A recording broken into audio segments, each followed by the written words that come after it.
ओम नमः शिवाय। शंखचूड़ की युद्ध यात्रा कथा 34वां अध्याय पंचम खंड श्री रुद्र संहिता शिव महापुराण। सनत कुमार जी बोले, हे व्यास जी, उधर दूसरी ओर जब भगवान शिव का दूत पुष्पदंत असुरराज शंखचूड़ के पास से वापस लौट गया, तब असुरराज शंखचूड़ भी अपने मन में युद्ध करने का निश्चय करके अपनी प्रिय पत्नी देवी तुलसी के पास पहुंचा। वहां उसने तुलसी को बताया कि हे देवी, अब मुझे कल सुबह युद्ध के लिए प्रस्थान करना होगा। यह सुनकर देवी तुलसी रोने लगी।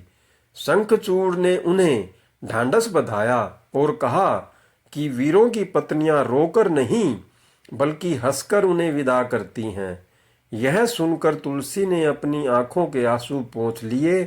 प्रातःकाल जागकर असुरराज शंखचूड़ ने अपने राज दरबार का उत्तरदायित्व अपने पुत्र को सौंप दिया तथा देवी तुलसी से पुत्र की सहायता करने के लिए कहा। फिर दैत्यराज शंखचूड़ ने अपनी विशाल दैत्य सेना का युद्ध के लिए आह्वान किया। अपने स्वामी दैत्यराज शंखचूड़ के बुलाने पर विशाल दैत्य सेना पल भर में संगठित हो गई। उस असुर सेना में अनेक वीर और पराक्रमी योद्धा थे। वे युद्ध करने के लिए सुसज्जित होकर आए थे।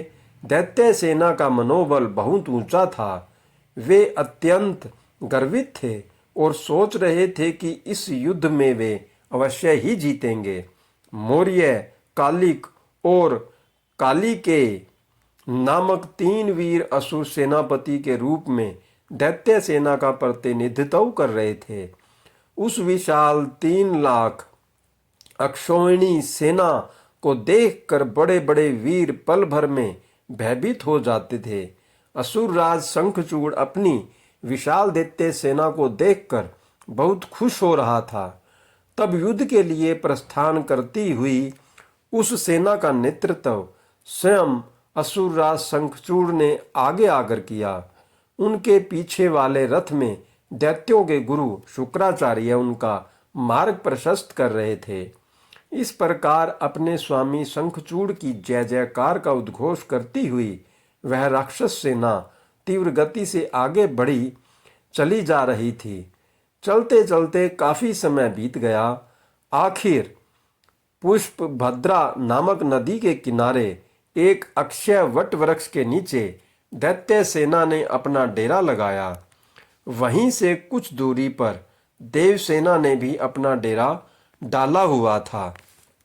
ओम नमः शिवाय।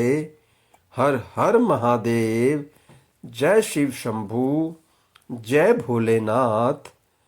अपनी कृपा दृष्टि सभी भक्तों पर बनाए रखना प्रभु। हमसे अगर जाने अनजाने में कोई भूल हो गई हो तो हमें क्षमा प्रार्थी हैं, हमको माफ़